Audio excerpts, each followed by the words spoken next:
everybody. I'm Sean Reynolds from Sportsnet, possibly joined by Ken Wiebe from the Winnipeg Free Press. He's got a lot of duties that he's taking care of right now on the Winnipeg Jets West Coast road swing here.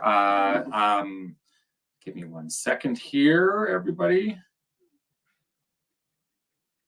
There we go. Okay, I'm just trying to set up things. I'm kind of playing producer and everything at the same time. Okay, it's a Kenny and Renny pop-up show. This one feels a little bit different from the other ones. I feel like this is getting to be heavy subject matter. There's a lot of anger built up over this situation.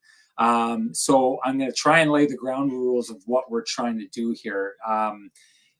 This is not a show where we have advertisements or we're doing any kind of sponsors or any of those kind of things. It's a show where we basically thought this is an idea that's worth talking about. Now, we understand that people are heated about this situation. Ken is going to be joining us in a second here. He'll be able to hear that I'm just laying the ground rules here. We're not trying to inflame things. We're not trying to make anything crazier. If you've heard me talk about this before, we like to talk about our journalistic process and how we kind of land on the things that we do. And I like to say journalism is something that should be pressure tested. And if you believe in the work that you do, you shouldn't be afraid to have questions asked about that work. That's what we're trying to accomplish here right now. So Mike Russo has agreed to join us.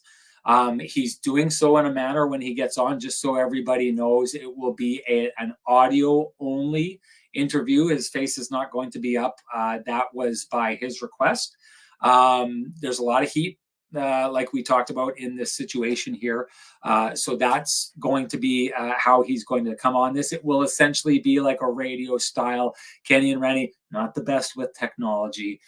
So what you're going to find in this situation is it's just going to be a blank screen and you'll hear him. I wish we had a nice board to put up. I got an hour of sleep last night, just arrived in from St. Louis from that game that I covered last night. We're doing the best we can here, people. But just want to, the idea of this, we've talked with Russo about this. He's agreed to come on. Russo's I've told him this is what we plan to do here. He's going to come on in about 7 minutes, and we're going to pressure test his journalism on this. We're going to ask him questions about it, ask him questions about his process, ask him about how he's arrived on the conclusions he's had. We're going to touch on the stuff that's happened in social media. We know there's been a heat between he and Jets fans on social media. We plan to hit all those kind of things. I know Joel Kevinson earlier on said, I think Hustler would give the better interview. This might be soft buddy chat.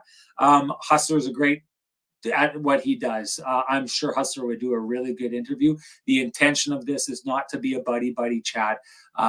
We are attempting, like I said, to pressure test the journalism in this. I'm a big believer in conversations. I think there's a lot to be learned from conversations, and that's my intent of what we are trying to do in this here. We're trying to have conversations. We're trying to see where a journalist that is of a lot of public interest in Winnipeg right now, trying to see where he's coming from, his process. And that's what we're trying to do in this situation. I need to add in, when we talked about this show yesterday, this was going to be a show where the first block, the first half hour was going to be dedicated to having Mike Russo on. And then the next block after that was going to be dedicated to having Jamal Mayers and Sam Cosentino from Sportsnet on, because they were also of great public interest, especially in Winnipeg with their viewpoints. They are not able to make the show. I can tell you right now, I can't share that. That's for them to share, but I can assure you it is not a thing that was handled lightly. Both really wanted to be on this broadcast, weren't able to make it. So I would implore people not to look at this as we thought we were going to be able to get them on. That didn't work. It's not a scenario by which they turned away from this lightly. As we said before, Jennifer Botterill, we had asked her to come on as well. She wasn't able to make it as well. So 3 big players in this were not able to make it. We wish we'd been able to have that conversation with them. We respect the hell out of all 3 of those people. We respect the hell out of Mike Russo as well. And we want to make sure that we are properly showing that respect.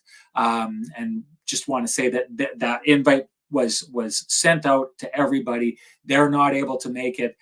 There's legitimate reasons for that in every single case, and that's just the way it goes. Okay, I'm going to bring Ken in to the conversation here if he's ready. Ken, give me a thumbs up if you're ready to come hop in here.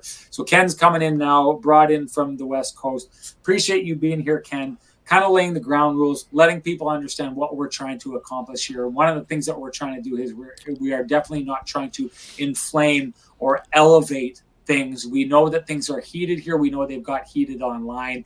In a lot of cases, they've become too heated, dangerously heated, in my opinion. We don't need that. We're not trying to add to that. We're trying to de-escalate that. We are trying to take someone who knows that he has heat in Winnipeg, knows that he's coming into a potentially hostile situation, and has agreed to do so, has said that he wanted to do so for the opportunity to talk in front of the people here and, potentially face the music if that's part of what this is going to look like. We're going to see what this is going to look like, and we're going to have this conversation. Last laying of the ground rules. This is not a scenario by which we are okay in any way for there to be abusive language towards Mike, towards Ken, towards myself. This is not a 2 strikes rule. While I'm talking, Kenny is going to be perusing the chat room. And while Kenny is talking, I'm going to be perusing the chat room. If you're being abusive, hateful, any of those things, you're not sticking around for this. Okay. We're not accepting of that. Mike Russo's come in here to have a conversation into once again a hostile environment. He's done it because he thinks there's value in doing it, and he thinks there's value in having the conversation with Jets fans. I think that is something to be lauded. I think and again, I do think it's an important conversation. So I hope I'm laying the ground rules here properly. I hope everyone understands this. Again, criticisms, challenges of Mike Russo's work, all that kind of stuff, entirely fair game in the chat room. It's the whole reason that we're here. It has to be done so in a manner, though, that is respectful and not an attack. Ken, anything that you need to say? Yeah, no, I mean, we're thankful that, we know this was planned to be a little bit bigger, but there's a lot happening in this scenario here. And, I just think you've laid it out pretty well. And I mean, we did talk about this last night, and just so that there's no confusion. We're talking about a scenario where people are up in arms over people's views, over retaliation and abuse, yet some people seem to think that it's okay to abuse the people that are doing the reporting. And I think that to me, I'm not okay with that. So let's just try to have as I think what you said is important. I think, like you say, we always try to take people behind the curtain, see how things happen, and why things happen and how they get done. I mean, Ryan Hartman only spoke to Mike Russo, so hopefully Mike can give us some insight into what he said. I mean, for those who didn't read the article, I mean, Mike presented Brian with the opportunity to explain himself, and it's up to the reader to determine what they think of that thought. But I mean, this is how it is in journalism. I mean, Mike Russo covers the Minnesota Wild, and it's his job to write stories about their organization, and he gave some individuals a platform to contend what was being said here. I personally, there were a few things by Hartman that I'm not down with personally, but I mean, that's his view, and it's up to him to share those views. So let's get into it, and let's like I said, let's try to keep this as respectful as possible, and we'll try to do our best to unveil whatever we can in terms of what's been happening the last couple of days here. I see Russo's in the green room. We're just setting up the camera in the way that this is going to be a radio type interview. So I'm just going to text him here, and we will get at it. Ken, how's the West Coast treating you? Yeah, not bad, thanks. Obviously a lot going on, and today it's a back-to-back, so you get your flight. Our process is you get your flight, you get to the next city, and there'll be an availability, I think, in about 6:15 Central, where I spoke with a lot of Connor Hellebuck's teammates yesterday about his All-Star All-Star selection, and today I'll have a chance to talk to him about that selection. So his teammates were very, applaudatory, if you will. Obviously, well deserved for Connor Hellebuck, and we'll see if there's going to be someone that joins him with the other, add-on folks that are either voted in or brought on board for the All-Star weekend in Toronto, which figures to be some excellent festivities there. So yeah, should be excellent stuff. We're not expecting any lineup changes. I mean, the Jets did not skate. I mean, we'll see if when I make my way down, but I'm not expecting any changes to the lineup. I would imagine that Mark Scheifele starts on the top back on his regular spot with Nikolai Ehlers and Gabriel Velarde, and then we'll see where this game goes. I mean, Ryan Strome, I believe, is a game time decision for all the folks wondering what, if there's in the spirit of what a lot of people have been discussing this week. I mean, I don't expect there'll be the Jets. Again, we don't think the Jets are going to chase around Ryan Strome, just like they didn't chase around Ryan Hartman. So we'll see what happens with the game. Should be a fun tilt. It's a big one for Laurent Brossoit, making his 10th start in the 38th game here. So he's kind of back on track for north of 20 starts and feeling good about his game. And he had a lot of complimentary words about his goalie partner and how he's pushed him to get better over the years as well. So. All right. Should be a fun game at the Honda Center in their 30th anniversary season.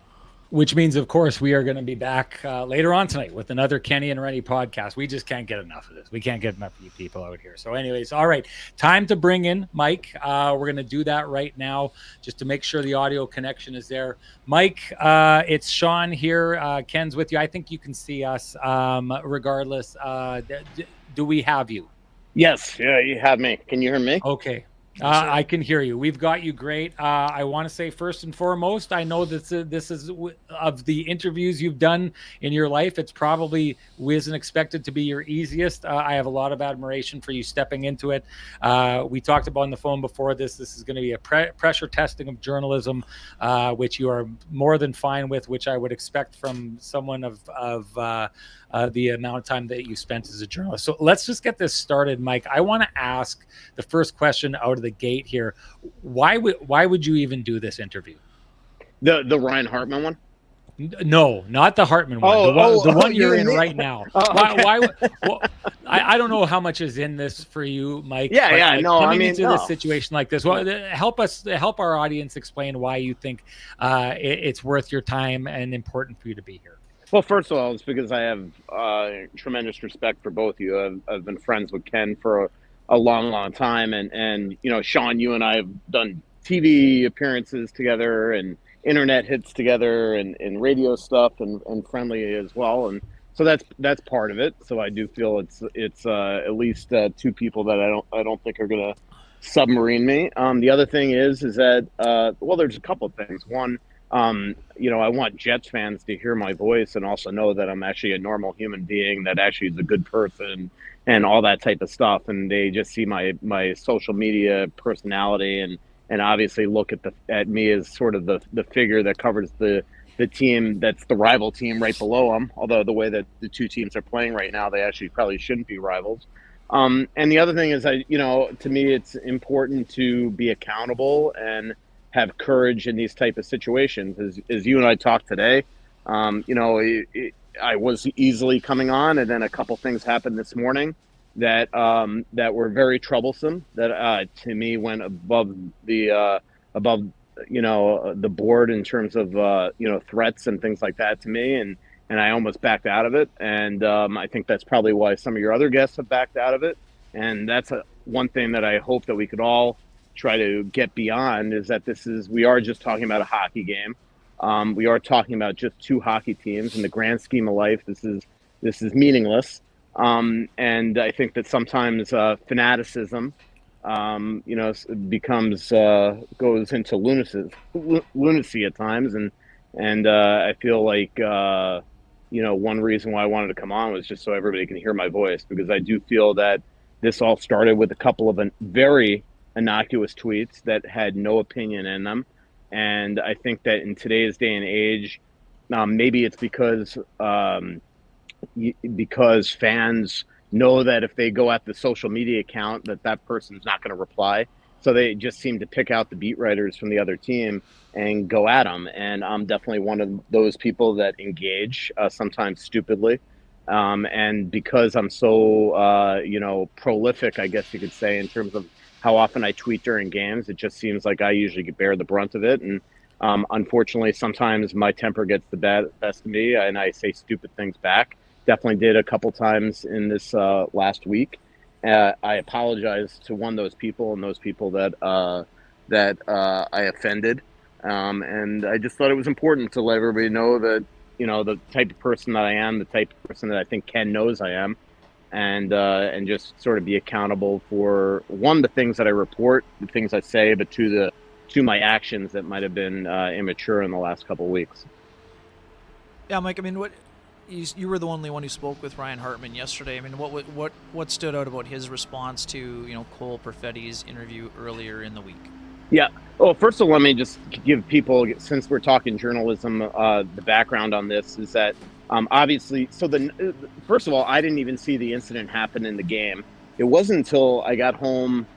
I don't even know if I saw it that night. I think it was the next day when all of a sudden I started seeing tweets with the gifs of the video, and to me it's obvious. Like there's no doubt that he did it intentionally. He's not trying to lift his stick. I've covered Ryan Hartman long enough to know that he borders and often goes over the edge, and I think that's what he did. I will say that there's not one part of me that when he did it, even maybe stupidly, naively, even construed it as something that he was trying to get back at the Jets because of the Dillon thing. I just thought it was a ridiculous thing to do at the time to Perfetti. So anyway, so the next day, the Wild play the Calgary Flames. I was actually off that night. It's the only home game I've missed all season long. Nobody that covered the team that night asked for Hartman after the game. Then all of a sudden, the Wild abruptly canceled practice 2 days ago. And so yesterday morning, I was again off yesterday. Joe Smith, my colleague, was covering the game, but I went to the morning skate for the sole purpose of getting Ryan Hartman, because to me, Cole Perfetti spoke. It's imperative that Ryan Hartman speak to give him at least that opportunity. The PR department told me that Ryan Hartman didn't want to talk to me in the morning on the game day, but he told me that he would talk to me after the game if I wanted to get him in the locker room. Then, of course, he gets hurt 56 seconds in. Thought I went to the game for no reason. But then he comes back in the game, and then we had access after, and then I went up to the PR guy, and I said, is Ryan still going to talk to me?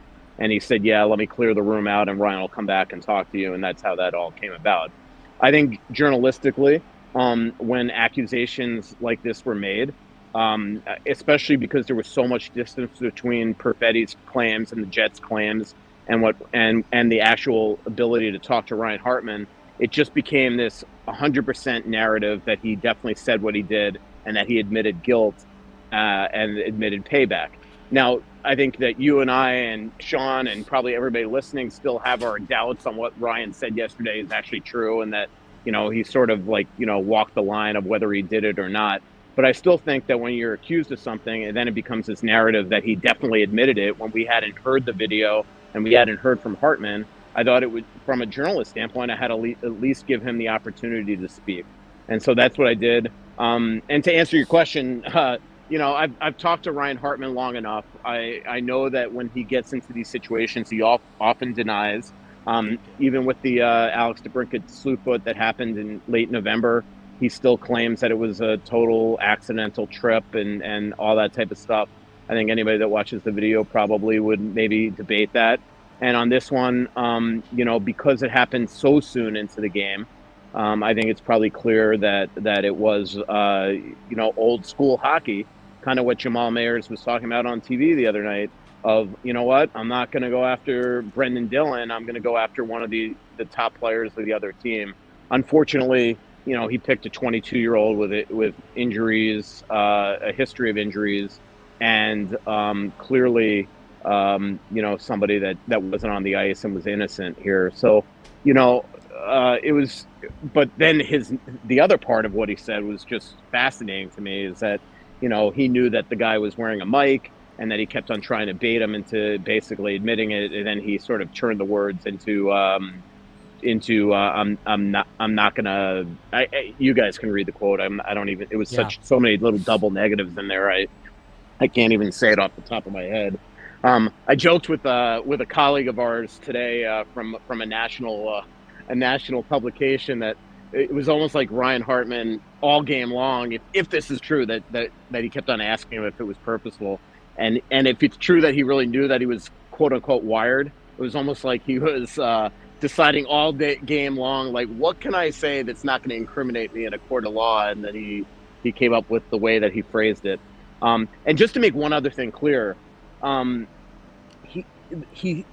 Jets apparently sent the video to the Wild to ask if they could either release the footage or at least put it in their social media thing that they intended to. The Wild denied that. According to Hartman, I haven't confirmed that today. The NHLPA got involved too and also said that it couldn't be released. But what was fascinating is that the PR guy that was standing next to us also watched the video that they both claimed to have and agreed that what Ryan told me the quote is at least what the Jets sent them. Now, I don't know if there's other footage throughout the game where he admits the stuff that Cole Perfetti said, that he actually said that this was payback, and with all due respect, I know this is just something that had to happen. I don't know if that actually happened, if there's other clips of this, but at least in terms of what was sent to the Wild, this is what the Wild say that they saw, and this is what Ryan Hartman said that he said. I'm going to just switch gears a little bit here. And I'm going to go back because the thing that I like digging into most is like reporter's process, right? And I know a lot of times the first time after this, there were people who were saying things about you, and Ken and I talked about you on the podcast. And I said, I'm not going to agree with everything that you say, Mike, but I know you enough to know that you're a journalist who's been doing this for a long time. I know there's a lot of extremely respected people in the hockey world that if you called, they'd be picking up the phone, that if they saw a call coming in from me, and especially Ken, they wouldn't be picking up the phone. I can tell you that much.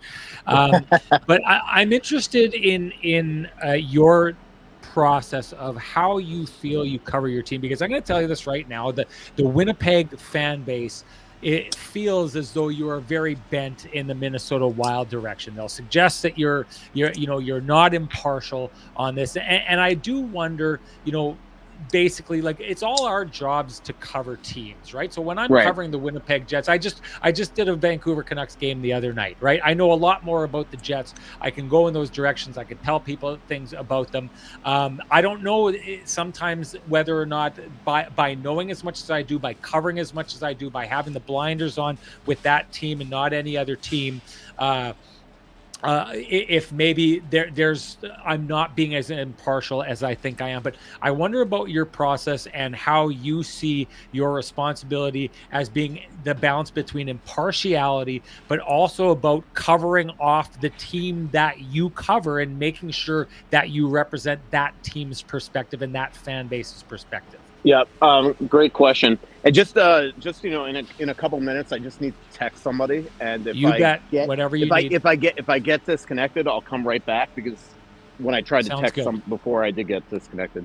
All right, great question, and as usual, probably be convoluted and all over the map in the way that I answer this question. Ken's driven with me enough to know that I can't ever keep a straight train of thought.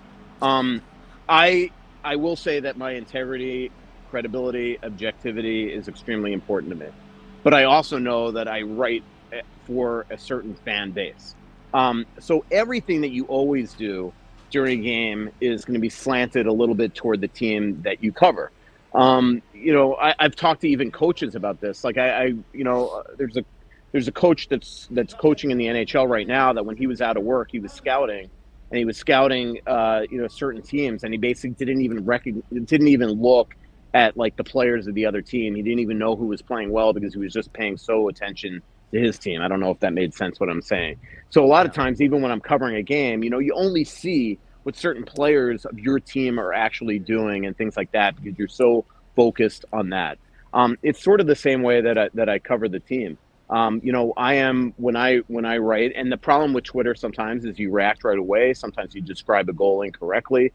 You make a lot of mistakes. In this case, I feel like those first two tweets about the incident with Brendan Dillon and Kirill Kaprizov showed absolutely no bias, no opinion in it. The only thing I said is that Kirill Kaprizov is out of the game because of the uncalled cross checks against Brendan Dillon. That is 100% accurate. I even wrote in my story today about the uncalled high stick from Ryan Hartman to Cole Perfetti. That is just accuracy. Then, as I could not believe the reaction to those tweets of people coming at me, calling me clown, calling me every name in the book, calling me biased. I slowly but surely over the days subsequent completely started to blow up. As I've told people before, I've tried to mute my mentions. I'm not one of those writers that have the ability to sit there and mute my mentions because part of my brand is engagement, especially with Wild fans. And I eventually started saying things that probably then slanted, like telling Winnipeg fans that I was sort of pro-Wild.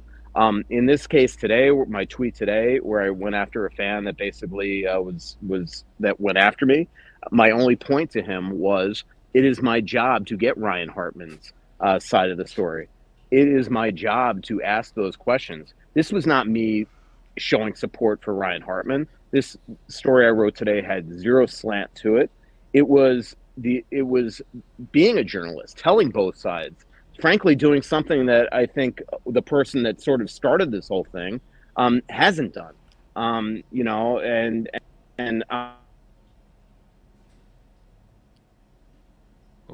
that may be the text that he was looking for.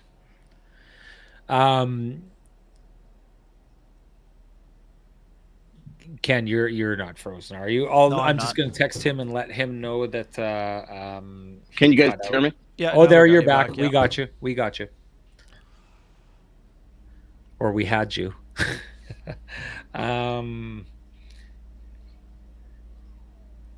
There we go. So he's going to pop out, maybe try and pop back in. Ken, early thoughts on this? I mean, maybe a similar question to you, Ken, about the way that. I mean, I think that I think coming from a news background, I think it's incredibly important to try to cover a team as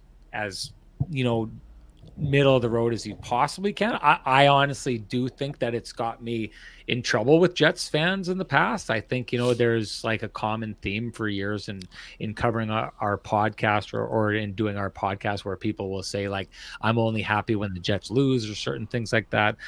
We can get back to that in a bit as we add. And I got to go down in in. about Mike, 10 do we minutes. got you? So. Yeah, I'm here. Can you hear me? Okay. Yeah. Yes. Sorry about that. One of our colleagues called us, and no worries. Somehow that knocked me off. Where was I? No worries. So to me, like I think it's important to get both sides of the story. I get that sometimes I come across that way, but I also think that a lot of times fans just see it in their own purview, their own view, and I'm looking at it from the other side of the view, and I also look up there and see reporters that I feel are doing the exact same thing, but Jets fans aren't recognizing that.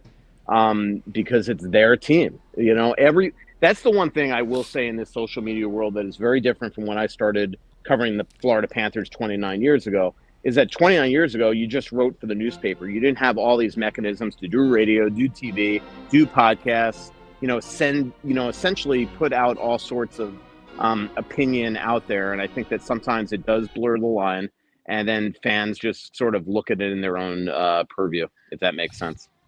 Just a quick one for me, Mike. I mean, speaking of those Panthers days, you covered Adam Lowry's dad, Dave, when he was with the Panthers. So I mean, when Adam Lowry says he accepts the fight from Pat Maroon, and the game before, Brendan Dillon, answers the bell with Jacob Middleton, who's one of the toughest players on the Wild. I mean, what do you say to people who counter by saying the Jets handled it by agree dropping the fight rather than then why is the retribution on Perfetti necessary in the viewpoint of the people that you talk to, not your opinion, but in terms of the Wild, do they not view it the same way? I guess is what I actually don't. I will say that I don't think that the Wild do view it differently. I think Ryan took matters in his own hands. And can you guys Still hear me? Yes, we can. Okay, Yeah. sorry. Yeah, like I think this was a Ryan Hartman thing and Ryan Hartman thing alone. I think that the Wild, Marcus Foligno said point blank after the rematch that Brendan Dillon did his job by fighting Jake Middleton the game before, and it was over and done with. And when Pat Maroon, which I still don't really understand why Adam Lowry had to fight Pat Maroon, like, but it's done. It's over with. This is a nasty series. It's been that way since the days of Zach Bogosian and Dustin Byfuglien on the Winnipeg Jets. We've seen the Adam Lowry and Marcus Foligno fight that almost spilled onto the Winnipeg bench a couple years ago. We've seen Marcus Foligno knee Adam Lowry in the head. We've seen Superman punches. It's just a huge, obviously nasty fight. And then obviously we all know the Oilers Ryan Hartman thing. So, like, I don't think, and that's why I would have loved to listen to Jamal Mayers, because until Jamal's interview the other day, I sort of forgot the old school mentality of accidentally on purpose, and his almost justifying what Ryan Hartman did, and understanding that that's how you used to do it, is you'd go after a top player on the other team. I definitely don't buy into that type of thing. I just think that sometimes we all forget, those of us that don't play the game, that it is a barbaric sport out there. What Ryan Hartman was saying is, if we, regardless of the whole context that he was talking about Cole Perfetti, is if we all knew the stuff that was said on the ice, we'd all be writing about stuff all the time, not just this. And I just think that we forget that sometimes that these guys will do anything to win. There's a reason why we call it upper body and lower body injuries for the last 10 years, because players actually do go out there and target other players if they know there are maladies. I think that Wild fans truly believe that Brendan Dillon, who is a very smart hockey player, and by the way, somebody that I have incredible admiration for and respect for, have written, you could look it up on Twitter, how often I've praised him as being a quote machine and somebody I like as a guy off the ice. But Brendan Dillon's a smart hockey player. He's been around a long, long time. He knows what that flap on the back of Kirill Kaprizov's pants is, and he knew that there was something going on there, and he got him. And yes, it happens 25 times a game. I used to watch Ryan Suter do it 50 times a game, in Minnesota. But that is the sport, and unfortunately, like to your point, Ken, I would never even envision that somebody would go after a Cole Perfetti, but clearly that happened here, whether Ryan admits it or not, if you take him for his word. Mike, I know that you only had a certain amount of time, so let me know when you're done. I'll keep asking questions until that. You can text me if you need to, and we can wrap it up. I feel like if I text you, I might get knocked off, so I'll just let you know. Yeah, just let me know. My take, one of the things that I'd said about this situation is, I think what we are, this is my purely take on this. I think what we've seen from this situation is a scenario by which the Minnesota Wild, regardless of how it happened, regardless of their hockey plays, has seen their star player knocked out in consecutive games by the Winnipeg Jets. And I think what we've seen is them trying to figure out the way of solving a problem. And the problem that they're trying to solve is, how do we stop the Winnipeg Jets from knocking our star out? And I wonder what the perspective, because I mean, you're there to represent Wild fans to a degree, and I think that's what you're trying to do in your work. What is the perspective in Minnesota of the Winnipeg Jets and this, you talked about all these things that happened. You talked about Reeves and Lowry last year, and this is a long history that goes back to, I still remember that hit on Byfuglien on Koivu. There's been a lot of reasons to be upset at the Wild if you're a Winnipeg Jets fan, and a lot of reasons to be upset with the Winnipeg Jets if you're a Wild fan. At this stage, what's the perspective from the city of Minnesota and from the state of Minnesota, and what the Winnipeg Jets are as far as how they are affecting the Minnesota Wild? Well, I think they're affecting them by beating them, so that's part of the frustration. The other thing here is that this is a stressful time for the Wild after it not being a stressful time for the Wild a week ago.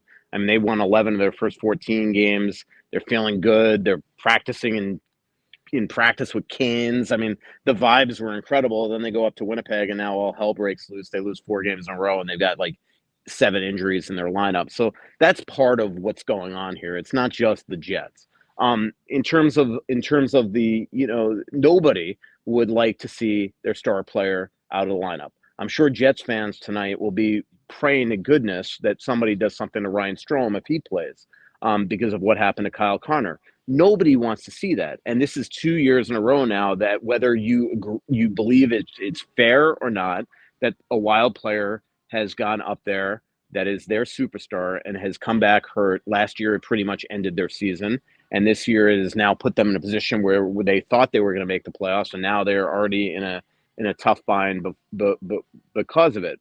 I think the one issue here that is going to be a bigger narrative that has nothing to do with Winnipeg is how do all NHL teams, when the league has done such an incredible job of legislating the so-called goon or enforcer out of the game, how do you protect then your star players from having players take liabilities on them? And that is, it just to me is the bigger sort of issue here, is that if you have your star that is going to continually take cross checks and things like that, that at some point there's got to be a response. And maybe the players are thinking, as Ken sort of alluded to before, that they got to take matters in their own hands. And instead of going after Brendan Dillon, go after Mark Scheifele and Kyle Connor and Nikolai Ehlers and Gabe Velarde, or in this case, Cole Perfetti. I don't think it's right, but I do think that that's sort of the part of the problem, is that we're not in the days of the Semenkos, Gino Ojics, and people like that anymore. It's an interesting quandary. I covered Pavel Bure in Florida. Pavel Bure, 5 minutes in the first 5 minutes of every single game that I covered him, would two-hand somebody like Darian Hatcher or a Scott Stevens or a Rob Blake or anybody that got into his area code. And the reason why he did it was to protect himself, to create space. And I almost think, I joked with somebody on Twitter the other day that I almost think that's what Kirill's going to have to start to do. Clearly, it's not just Winnipeg. They realize he's the Wild's best player. They're going to check him hard. There's a difference between trying to hurt somebody and injure somebody, and people always are going to try to, quote unquote, hurt the guy that is their best player of the other team, but who's going to the dirty areas and things like that. And so maybe that's what he's got to do is, after he was cross-checked by Brendan Dillon, he slashed him behind the leg and on the wrist.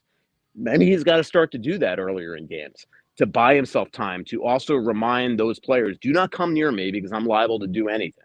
And that almost just seems to be, I'm not, again, being a proponent. I hope everybody understands what I'm saying.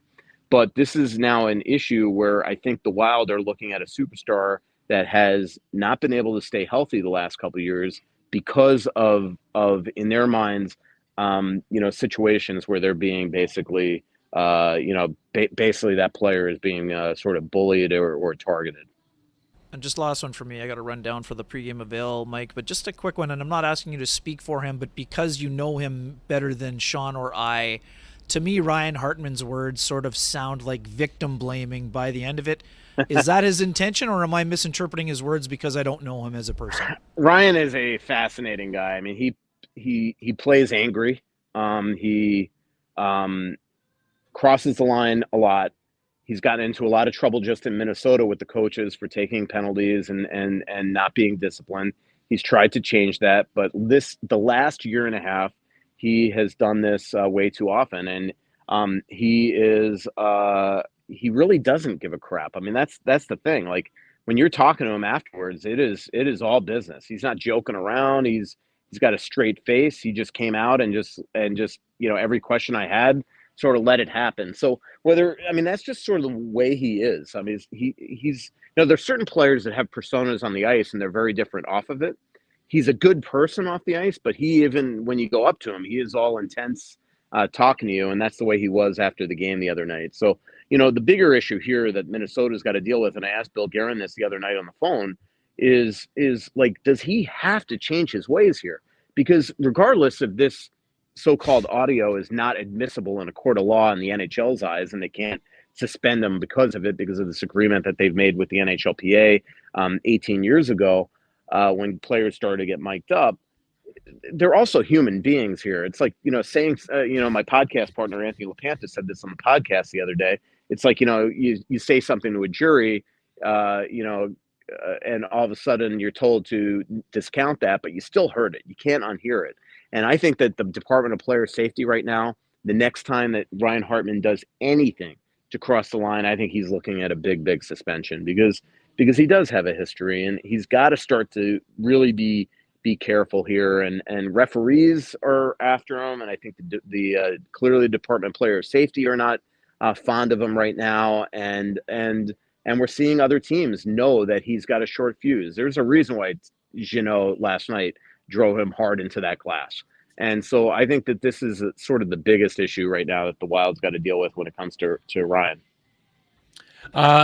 Mike, we appreciate your time. I know it wasn't the easiest thing to come onto this. I appreciated that when I called, you did so without fail. And I know some of the stuff you've been going on behind the scenes.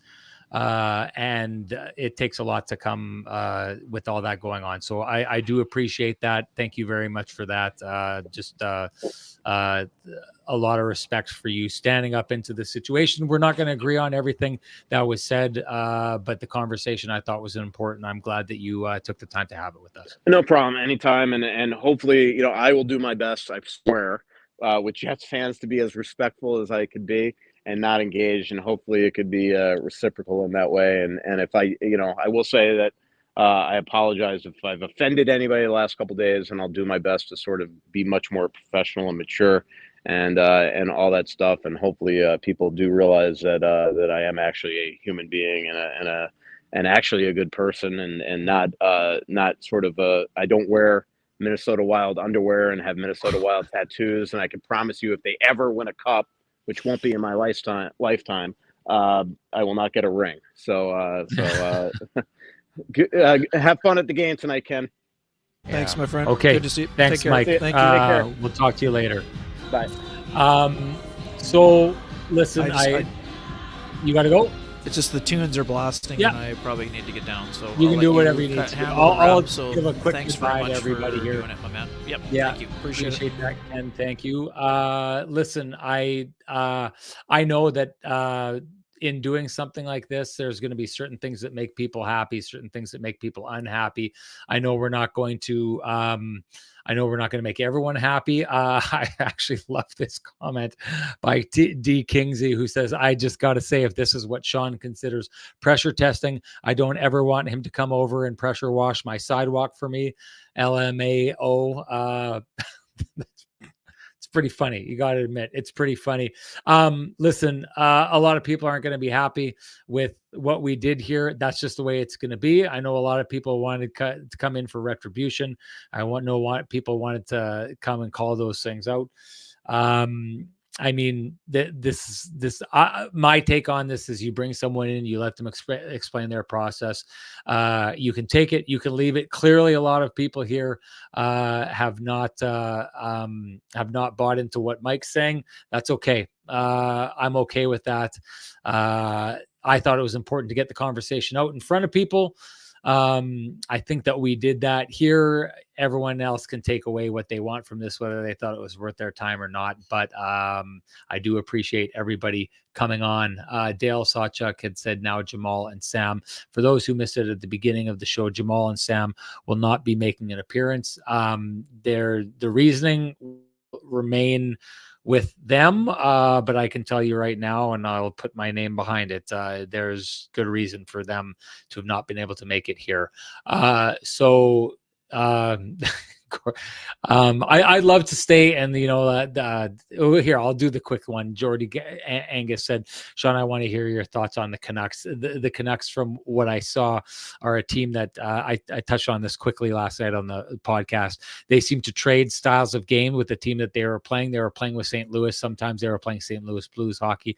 Sometimes they were playing Vancouver Canucks hockey. I don't see the Vancouver Canucks in the same league as the Winnipeg Jets, even though their point production suggests they are close with each other. The Winnipeg Jets play Winnipeg Jets hockey. They don't allow other teams to play their style of hockey. It makes them an extremely intimidating, imposing force.